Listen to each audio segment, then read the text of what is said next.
আপোনালোক সকলোৰ বাবে খুবেই ভাল খবৰ। হাই স্কুল শিক্ষান্ত পৰীক্ষাৰ্থীসকলৰ বাবে খুবেই ভাল খবৰ। আপোনালোকৰ বাবে মেট্ৰিকৰ ৰিজাল্টৰ ডেট ঘোষণা কৰা হৈছে। আপোনালোকে যদি মেট্ৰিকৰ ৰিজাল্টৰ ডেটক লৈ আপোনালোকে অপেক্ষা কৰি আছিলে, তেন্তে আপোনালোকৰ বাবে খুবেই ভাল খবৰ। ইতিমধ্যে আপোনালোকৰ বাবে ৰিজাল্ট ডেট ডিক্লেয়াৰ কৰা হৈছে। আপোনালোকে যদি অসমৰ HSLC ৰিজাল্টক লৈ আপোনালোকে অপেক্ষা কৰি আছিলে, সেইটো আপোনালোকৰ বাবে বহুতো ভাল খবৰ। এই ভিডিঅ'ৰ মাধ্যমৰ দ্বাৰা আপোনালোকক মই জনাই দিম কেনেদৰে আপোনালোকে এপ্ৰিলৰ কোন তাৰিখে ৰিজাল্ট পাব আৰু কেনেদৰে চাব পাৰিব আৰু কিমান বজাত আহিব আৰু ইয়াত লিংক বা পৰ্টেলসমূহ কি পৰ্টেল থাকিব বা লিংকসমূহ কেনেকুৱা আপোনালোকক মই গোটেইখিনি এই ভিডিঅ'টিৰ মাধ্যমৰ দ্বাৰা আপোনালোকক জনাই দিম। আৰু আপোনালোকে যিটো তাৰিখত দিয়া হৈছে সেই তাৰিখত আপোনালোকে নিজৰ ৰিজাল্টসমূহ চাব পাৰিব। সম্পূৰ্ণ তথ্য এই ভিডিঅ'টি চালে আপোনালোকে বুজি পাব। এই ভিডিঅ'টি আপোনালোকে সম্পূৰ্ণকৈ চাওক, তেতিয়াহে বুজি পাব। আৰু আপোনালোকে যদি পোনপ্ৰথমবাৰ আহিছে মোৰ চেনেলটোলৈ, আপোনালোকে পোনপ্ৰথমতে ছাবস্ক্ৰাইব কৰি লওক, কাৰণ এনেকুৱা ধৰণৰ ভিডিঅ' আপোনালোকে এই চেনেলটোৰ পৰাই পাই থাকিব। আহক আমি ভিডিঅ'টো আৰম্ভ কৰোঁ। এতিয়া মই আপোনালোকক জনাই দিছোঁ যে মই অফিচিয়েল ৱেবছাইটত আহিছোঁ, যিটো নেকি আপোনালোকৰ বাবে খুবেই ইনফৰ্মেটিভ হয়। ঠিক আছে, আপোনালোকৰ বাবে খুবেই ইনফৰ্মেটিভ হয় আৰু লেটেষ্ট হয়। ঠিক আছে, আৰু আপোনালোকে মই এটা কথা কওঁ যে 2025 বৰ্ষত এপ্ৰিল মাহত 11 তাৰিখৰ দিনৰ 10:30 বজাত ৰিজাল্ট দিছিলে। আৰু এতিয়া আমি জানিব পাইছোঁ আৰু 10 এপ্ৰিলত CM হিমন্ত বিশ্ব শৰ্মা ডাঙৰীয়াই কৈছে, কিন্তু 10 এপ্ৰিল বুলি, কিন্তু এতিয়া ফাইনেল ডিক্লেয়াৰ কৰা হৈছে যে আপোনালোকে 12 এপ্ৰিলৰ দিনাখনেই আপোনালোকে ৰিজাল্টসমূহ পাব। আৰু আপোনালোকৰ বাবে এটা খুবেই ভাল খবৰ যে 12 এপ্ৰিলত দিন ঘোষণা কৰা হৈছে। আপোনালোকৰ হাইস্কুল শিক্ষান্ত পৰীক্ষাৰ্থীসকলৰ বাবে খুবেই ভাল খবৰ। আপোনালোকে ৰিজাল্টসমূহ বা ফলাফলসমূহ আপোনালোকে 12 এপ্ৰিলতে পাব। আৰু আপোনালোকে কোনো ধৰণৰ চিন্তা নকৰিব, আপোনালোকৰ বাবে বহুতো পৰ্টেল থাকিব। আপোনালোকে সেই এপৰ মাধ্যমেৰেও চাব পাৰিব আৰু ৱেবছাইটৰ মাধ্যমেৰেও আপোনালোকে ৰিজাল্টসমূহ চাব পাৰিব। দিনৰ আপোনালোকে টাইমটো ঠিক ছেমে হ'ব। দিনৰ 10:30 বজাৰ আপোনালোকে 10:30 বজাত লিংক এক্টিভেট হ'ব আৰু আপোনালোকে নিজৰ ৰিজাল্টসমূহ নিজৰ মোবাইলতে চাব পাৰিব। আপোনালোকে কেনেদৰে চাব কি গোটেইখিনি মই আপোনালোকক জনাই দিম। যে আপোনালোকে পোনপ্ৰথমে জানি লওক, এইবাৰ নতুনকৈ যিহেতু প্ৰায় 2 বছৰে হ'বহি নতুনকৈ বৰ্ড তেওঁলোকে স্থাপিত কৰিছে, ASSEB, অৰ্থাৎ আপোনালোকে আগতে পাইছিল যিটো সেৱা, সেইটোৰ সলনি এতিয়া হৈছে ASSEB। ঠিক আছে, আপোনালোকে সকলোৱে পৰিচিত, যিসকল শিক্ষাৰ্থীয়ে ইতিমধ্যে পৰীক্ষা দিছে আৰু তেওঁলোকে খুবেই এটা মনত অশান্তিৰ সৃষ্টি হৈছে বা কিছুমানৰ বহুতো ভাল লাগিছে, কেতিয়া দিব তেনেকৈ তেওঁলোকে এতিয়ালৈ ডেটটো ফাইনেল পোৱা নাই। এই ভিডিঅ'টোৰ দ্বাৰা আপোনালোকে গোটেইখিনি জানিব পাৰিছা যে আপোনালোকৰ বাবে খুবেই ভাল খবৰ যে 12 এপ্ৰিলত আপোনালোকৰ যিটো নেকি ৰিজাল্টৰ ডেট সেইটো ঘোষণা কৰা হৈছে। এতিয়া আপোনালোকৰ এইটো ফাইনেল, বাট কিন্তু আপোনালোকে কি কৰিব, আপোনালোকে 10 তাৰিখৰ দিনাখনে আপোনালোকে বুজিয়ে পাব যে 12 এপ্ৰিলত দিবই, 100% চিয়'ৰ। এতিয়া আপোনালোকে বহুতে নাজানে যে 12 এপ্ৰিলত ঘোষণা কৰিলে, কিন্তু 90% লোকেই নাজানে 12 এপ্ৰিলত যে ডেটটো ঘোষণা কৰিছে। ঠিক আছে, এইটো এতিয়া অফিচিয়েলি বাট হোৱা নাই, কিন্তু ইয়াৰ পিছতে অফিচিয়েলি তেওঁলোকে ঘোষণা কৰি দিব যে 12 এপ্ৰিলৰ দিনাখনে আপোনালোকে ৰিজাল্টসমূহ পাব।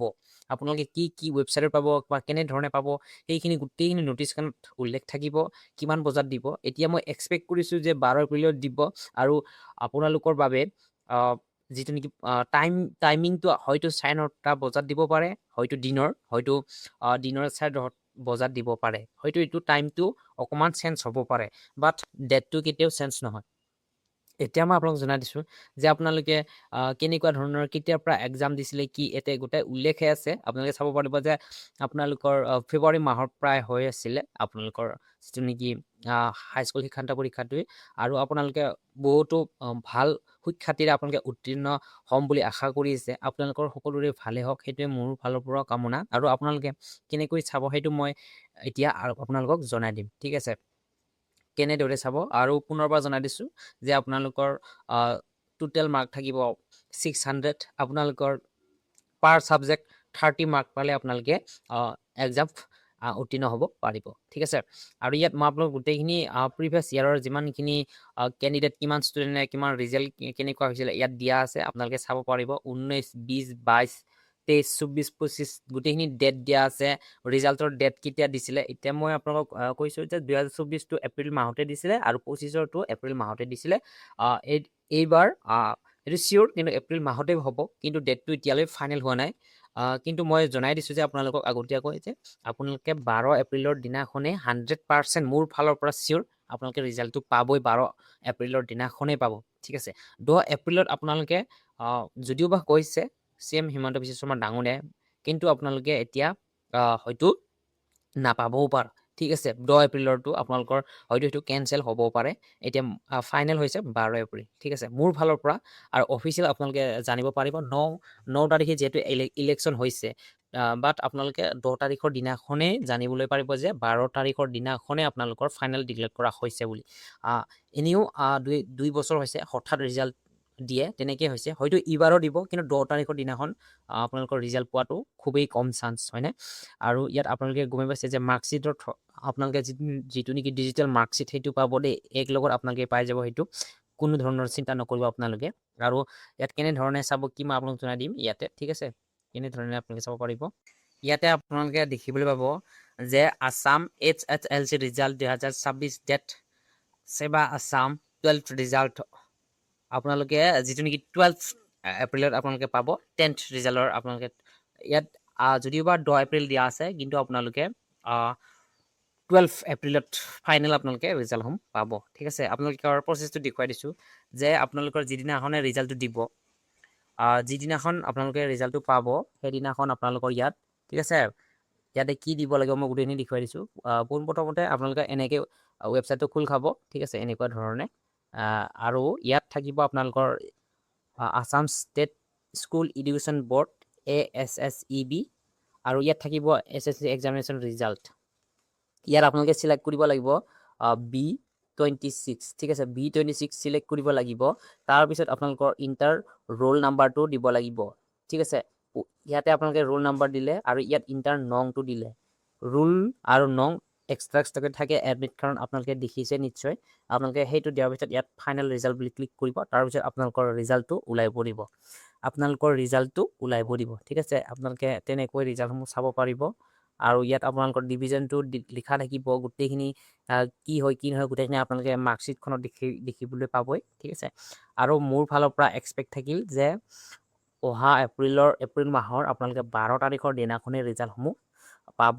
আৰু আপোনালোকৰ মই আগতে জনাই দিছিলোঁ যে কিমানখিনি কেণ্ডিডেট ফাৰ্ষ্ট ডিভিজন গৈছে বা ডিষ্টিংশ্যন পাইছে, ষ্টাৰ মাৰ্ক কিমানখিনিয়ে পাইছে, গোটেইখিনি জনাই দিছোঁ।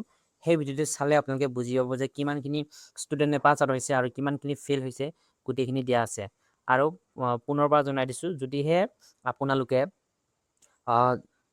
এই ৰিজাল্টটোৰ বিষয়ে অধিক জানিব বিচাৰে, তেন্তে মোৰ এই ভিডিঅ'ৰ কমেণ্ট ছেকশ্যনত জনাব। মই নেক্সট ভিডিঅ' লৈ আহিম যে আপোনালোকে কুৱেশ্যন সুধিব বা আপোনালোকৰ যিটো নেকি ডাউট সেইখিনি আপোনালোকে কমেণ্ট ছেকশ্যনত জনাব পাৰে। নেক্সট ভিডিঅ' মই আপোনালোকক জনাই দিম সেইখিনি। ঠিক আছে, আৰু যদি আপোনালোকে ভিডিঅ'টো ভাল পাইছে তেনেহ'লে লাইক, কমেণ্ট, শ্বেয়াৰ কৰিবলৈ একেবাৰে নাপাহৰিব। আৰু সকলোলৈ শুভেচ্ছা থাকিল যে আপোনালোক সকলোৰে ৰিজাল্টটো ভাল হওক আৰু আপোনালোকে ষ্টাৰ মাৰ্ক বা ডিষ্টিংশ্যন আপোনালোকে পাওক। ধন্যবাদ।